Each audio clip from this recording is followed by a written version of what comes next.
Initiative de développement, c'est l'être et la voix. Bonjour à tous et bienvenue à ce nouveau numéro de l'émission Initiative et Développement. Nous sommes à Kinshasa, capitale de la République démocratique du Congo, et c'est votre rendez-vous dominical Initiative et Développement où nous parlons de plusieurs projets qui contribuent au développement de la République démocratique du Congo dans tous les secteurs, parce que nous disons qu'Initiative et Développement, c'est un temps d'arrêt à ce que vous êtes et ce que vous faites. C'est aussi l'être et l'avoir. Donc, nous parlons de beaucoup de choses. Aujourd'hui, nous allons faire un clin d'œil à ce qui a eu lieu en Chine avec le forum économique Chine-Afrique, où la République démocratique du Congo a été valablement représentée, en premier par le premier citoyen de la République, le président Félix Tshisekedi Tshilombo, le membre du gouvernement, plusieurs personnalités et aussi de leaders des structures qui gèrent des structures de développement ici en République démocratique du Congo. Nous allons parler de ça, Forum Chine-Afrique, les assises, donc la clôture de ces assises. Nous parlerons également de l'intervention de M. Thiori qui a parlé sur l'investissement à Kinshasa par rapport à la construction et embellissement de la ville de Kinshasa, parce que Kinshasa doit se vêtir de sa plus belle robe d'automne. Nous avons également pris des réactions de quelques participants à ces assises. Nous parlerons également de la production des chips. C'est une production locale des chips, des bananes plantains ici à Kinshasa. C'est vrai que nous voyons des vendeurs ambulants avec leur petit bassin pour vendre ces chips. Nous allons vous ramener là où on fabrique des chips et comment on les fait et ce que ça donne par rapport à la production journalière. Nous allons faire aussi un zoom sur Johnny Valiant, qui était aussi une de notre antennes, qui évolue dans une structure de la santé de l'État, qui nous a parlé de l'entrepreneuriat féminin, parce que c'est important, c'est un secteur de la vie qui contribue à l'économie nationale. Alors nous allons parler de ça. Également, nous parlerons de la fabrication des brasseries avec le jeune dans la commune de Bandalungwa. C'est vrai, le monde de l'informel existe. Ça nourrit pas mal des familles. Voilà pourquoi nous sensibilisons pour que toutes ces personnes qui vivent encore dans l'informel puissent formaliser leur structure afin de contracter des crédits dans des banques, parce qu'il y a des banques qui octroient des crédits aux jeunes gens, aux jeunes entrepreneurs, aux jeunes qui ont au moins une idée, un projet de développement qui peuvent contribuer d'une façon ou d'une autre en République démocratique du Congo dans le divers secteurs. Alors pour commencer, nous allons prendre ce tout premier élément sur la clôture du forum économique Chine-Afrique où la République démocratique était représentée valablement. Suivi. 总统先生，来华出席中非合作论坛北京峰会，这是我在峰会期间举行的首场双边会见。去年5月，我们共同将双边关系提升为全面战略合作伙伴关系，中港各领域务实合作突飞猛进，造福于双方，具有战略意义，成为发展中国家携手推进现代化的样板。在这次峰会上，我们将一起确定中非关系新定位，宣布中非携手推进现代化一系列重大举措，共同擘画中非关系发展新蓝图。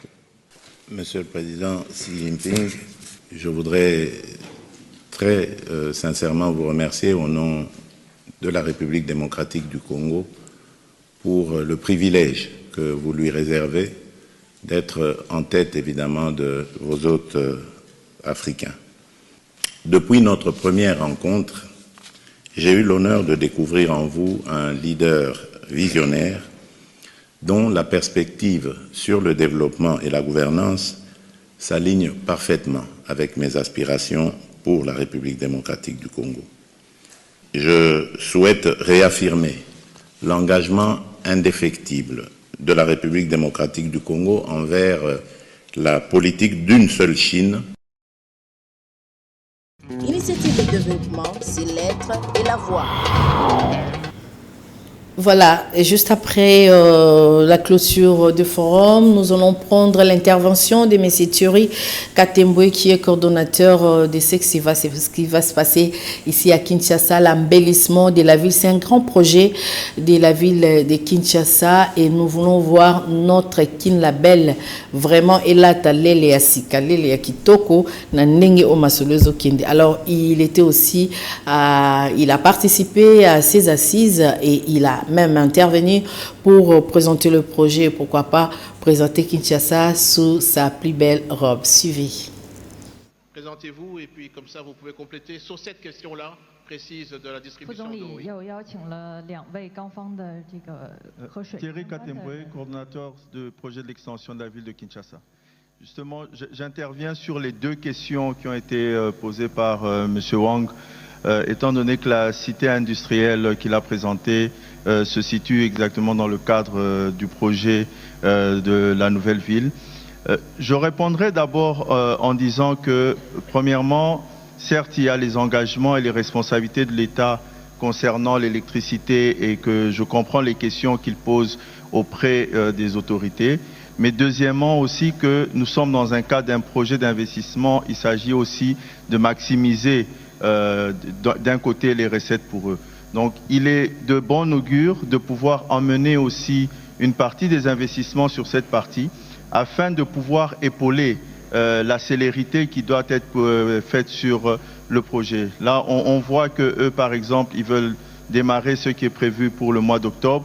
Il n'est pas dit que l'État aura la même célérité pour l'installation de la tuyauterie, pour l'installation de l'électricité ou le développement de projets.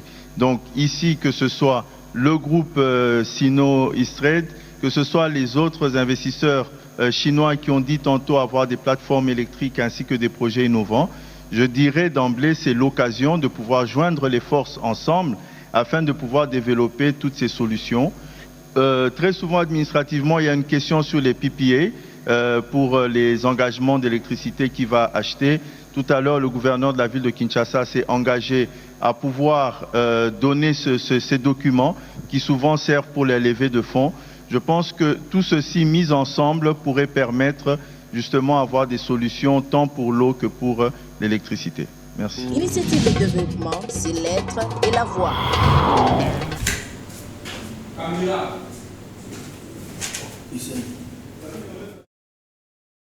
Initiative de développement, c'est l'être et la voix. Initiative de développement, c'est l'être et la voix. Initiative de développement, c'est l'être et la voix. Initiative de développement, c'est l'être et la voix.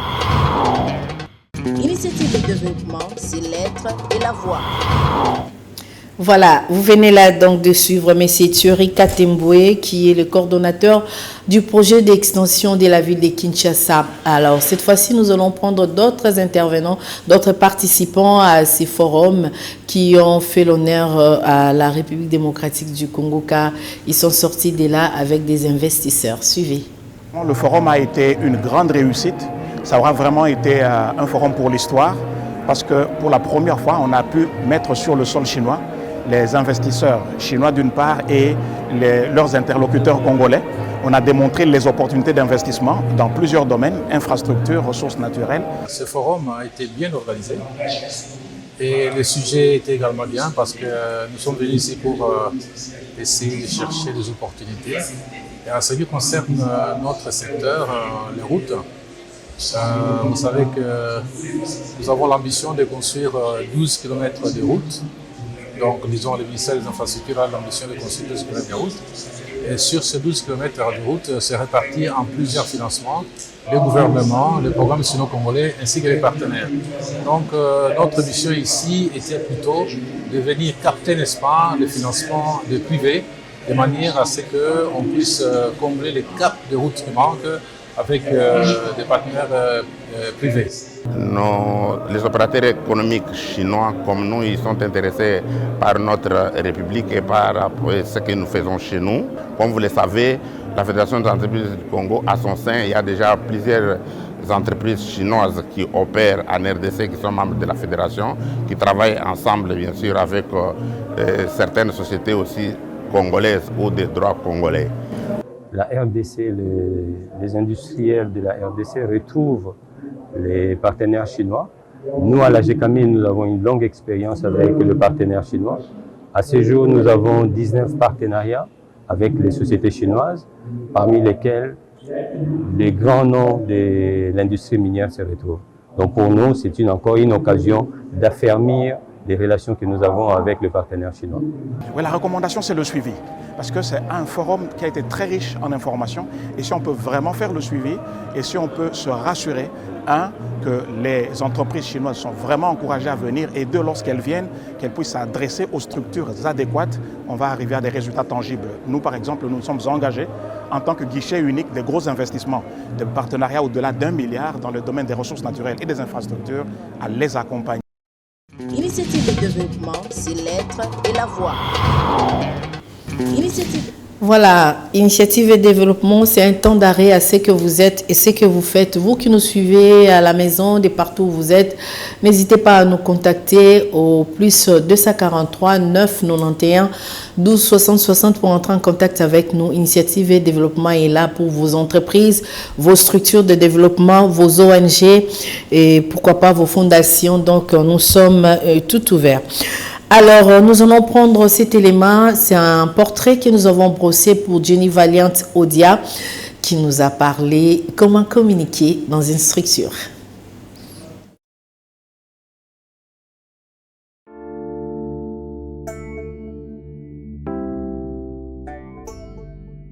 Elle s'appelle Jenny Valiant Odia, experte en communication, membre du conseil d'une entreprise de l'État et responsable de la direction technique d'information du Fonds pour la promotion de la santé.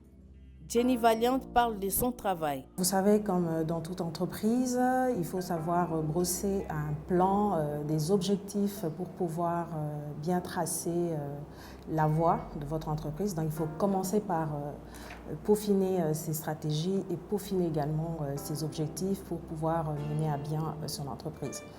Mais plus précisément, le conseil d'administration s'occupe à donner des orientations à la direction générale et à suivre si réellement ces objectifs sont bien assignés et sont très bien respectés et voir comment le fonctionnement de l'entreprise est géré et surtout les lignes budgétaires. Donc nous, on reste vraiment sur le suivi et tout ce qui est de la gestion quotidienne relève vraiment de la direction générale. Mais en tant que responsable de la communication d'une entreprise, on est là pour pouvoir présenter l'image de marque de l'entreprise. On est là pour pouvoir brosser un tableau, une ossature de cette stratégie que l'entreprise voudrait pouvoir adopter dans sa marche de communication. Quelle analyse faites-vous du thème du mois de la femme en 2024 ? La journée du 8 mars pour l'année 2024 a été axée autour du thème « Investir en faveur des femmes et accélérer le rythme ». Moi, quand j'ai vu ce thème, j'ai dit « Ah, il y a quelque chose qui ressort vraiment sur ce thème-là, accélérer le rythme ». On accélère le rythme, oui, parce que c'est tous les jours que nous parlons des droits de la femme, c'est tous les jours que nous sensibilisons, mais il faut faire des grands pas. Il faut vraiment courir, il faut vraiment accélérer. Alors, ce thème met parfaitement en relief. Ce thème parle très clairement, mais vraiment en lumière, l'importance même l'importance de l'égalité des genres, de l'autonomisation des femmes et des jeunes filles surtout, parce qu'il faut aussi mettre l'accent sur la jeune fille, et de nos droits en tant que femmes, parce qu'on n'en parle pas assez et on n'en parlera jamais assez, mais il faut vraiment mettre un accent important sur nos droits. Sur nos droits parce que quand on connaît ces droits, de plus on peut parler, on peut revendiquer ce qui nous est dû. Et cette journée permet vraiment d'accélérer la sensibilisation qui existe déjà d'accélérer la mobilisation qui existe déjà, d'accélérer les réflexions, d'accélérer les échanges, vraiment chacune à travers, dans différents domaines de la vie sociale, mais en même temps aussi de rappeler encore, de faire connaître les droits en tant que femme.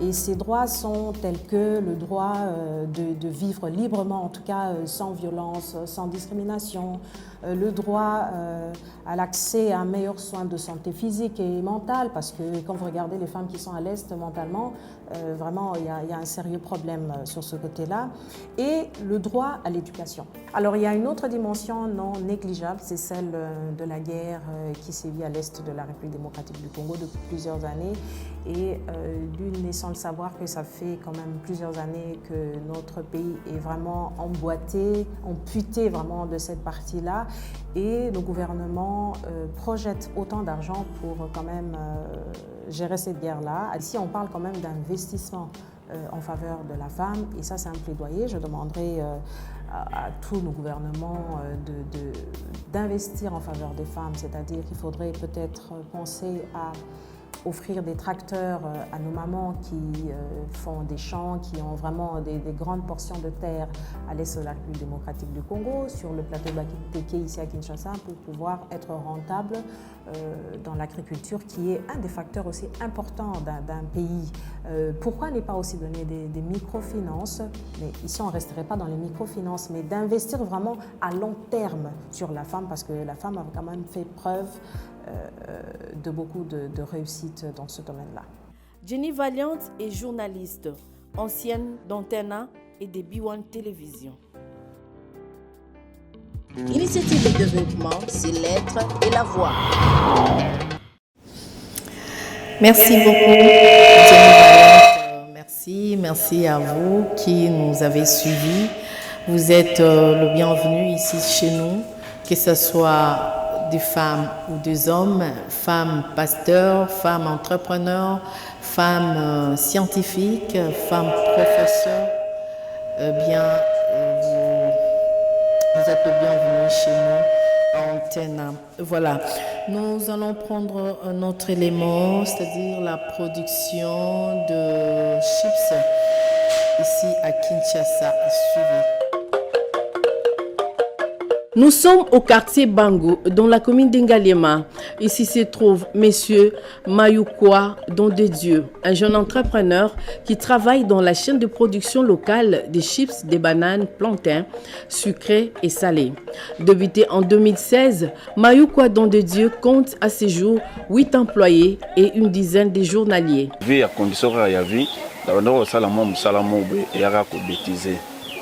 Ils ont un master et un salle en wepa na biso. Pour ça, nous sommes pas vu que koyaka ko kende ko rotala ba parents ko kende ko zonga étant que technicien nazotala raka et ko tomber les jours moboye courant et kendaka bon banda ko sala pour kendaka ba on peut ba déplacer na pe na vandeka na lupango un certain moment courant et koya bango ba sa quitter. Quand on va s'agiter dans un moro na ekozwa na ekomeka na banika komeka première fois na sali kemba moko deuxième fois na sali troisième fois na sali quatrième fois na sali ti na ndingi na ekomwa ki na sali moi quantité belé na ba moko tu ba ekoya we ba okuta déjà que na sali ba da moi quantité mo we belé ba kamu do bi yo oyebele ndingi na tendeka na ya rabwe na mona ga ndingi au salaire singa ba ça va ba tel singa ba défaut na ngaka ça va aux sala na bien mais défaut no eza boy mais malembe oyeba au sala est-ce que ba tout est-ce que on verra au sala ngo abi bon pour le moment na nazala na moi douti muke mais tina ndingi au sala ke na mona ko ko sala ngo bon ya rolo baka kino ba to la sala ngo azali comme ne platini. Il n'y a pas de rose sans épines, dit-on. Ce jeune entrepreneur rencontre quelques difficultés dans son travail. Difficulté nango eza côté courant. En tout cas côté courant penande passe. Pe le sous au compte na pe sous na ba o ya bien.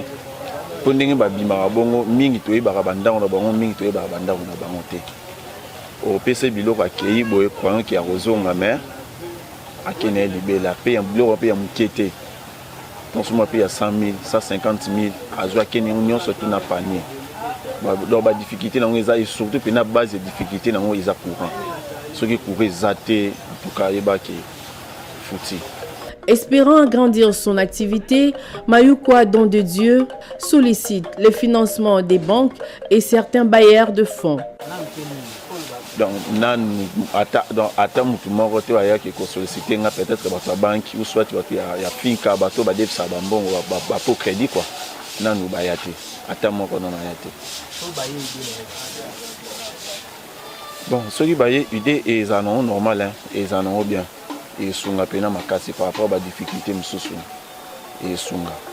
Pour une journée, Mayukwa vend 50 paquets. Un paquet de chips compte 100 sachets de chips bananes et un sachet de chips bananes se vend à 500 francs congolais. D'où 100 sachets de chips coûtent 50 000 francs congolais. Monsieur Mayukwa vend au moins 50 paquets le jour ou soit 2 500 000 francs congolais par jour.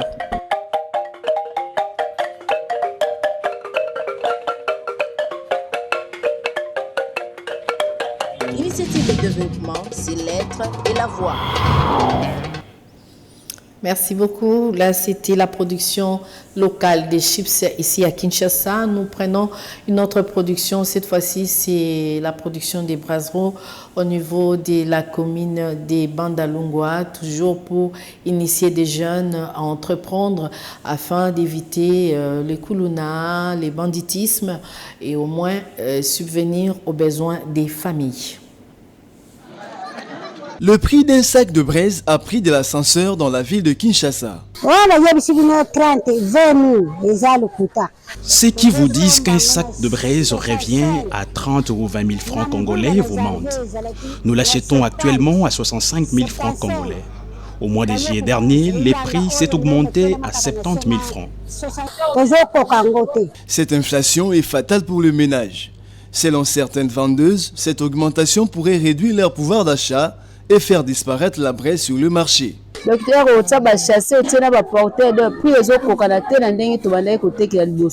Si nous incorporons dans les dépenses d'achat les frais accessoires, nous ne nous retrouvons pas. Les commerces de braise n'offrent plus tellement de bénéfices ces jours-ci. C'est difficile de nouer les débuts du mois. Indispensable à la cuisine d'un plus grand nombre de ménages quinois, la braise est l'un des produits à écoulement rapide dans les zones périurbaines, d'où une intervention étatique pour régler ces problèmes. Initiative de développement, c'est l'être et la voix. Vous l'avez certainement compris quand nous avons plutôt diffusé la hausse des prix des sacs de braise à Kinshasa. Prenons à présent la fabrication des brasseries pour Makala. On a sur Osombiango, Osa Nangelo Msuto, Tchaouka Nambabola pour Batbalambelango. Alors voyons ce que ça donne la production des brasseries. Nous sommes sur l'avenue Kassavubu, au quartier Adoula, dans la commune de Bandalungwa. Ici se trouve l'atelier de Edine Simbinkulu, initiateur de l'espace Nehemaya Mungu, un atelier de forgerie et d'ajustage. Parfois le malheur est bon. Papa nanga kufaka en 1979 vers mai. Bon. Kuna kende kokola numbashe papa kulutu nde kuna kende koyebela. Musala wana na 1979. J'avais 9 ans. Musala mbabula na sala kango po epesanga avantage na ngai na vie na ngai ba besoin na ngai. Nasala kango na ba tol différent. Il y a mutuka, il y a congélateur, n'importe quel tol acier, il y a tout ça dans le monde.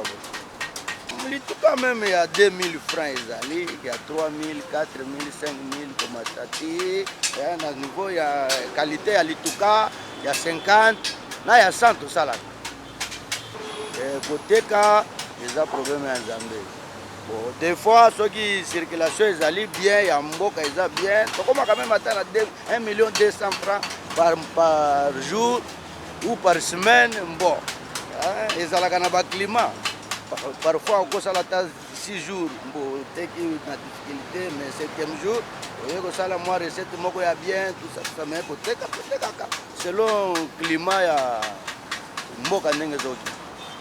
L'atelier Némaya Mungu ne dispose pas des matières premières nécessaires à la fabrication des brasseries, barbecues et portails, sa spécialité. Pour pallier cette situation, Edine Simbi recourt au marché des fers situé sur l'avenue des Huileries à la hauteur de la voie ferrée. Quelles sont alors les difficultés rencontrées dans ces métiers? Les difficultés au Congo, d'abord, l'outillage est na place à Rozoakangote, la récupération, par exemple, baby, par exemple, congélateur, comme tout permettre do sala comme ça là. Sikoyo, ce qui est mbo pénalisa kabiso.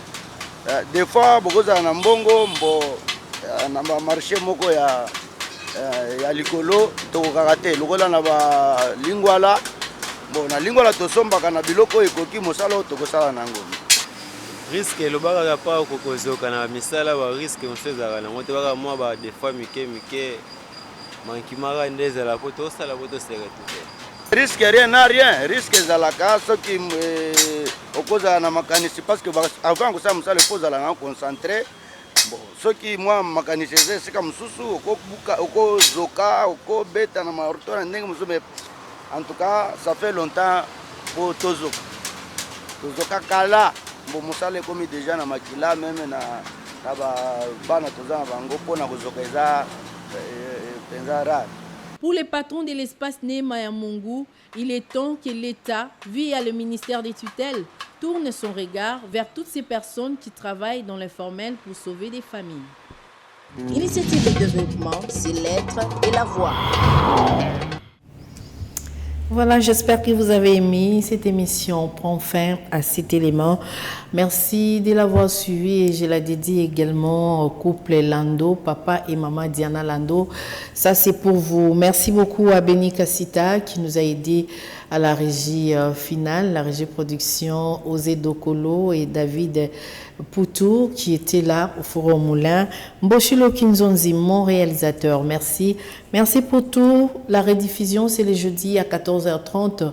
Entre-temps, restez branchés sur la chaîne des références parce que d'ici là, vous allez suivre Les Bons Samaritains qui sera suivi des A pluriel qui vous sera présenté par Virginie Manganga. Moi, je vous retrouve la semaine prochaine, le vendredi, dans le journal télévisé des 19h. Au revoir et à la prochaine.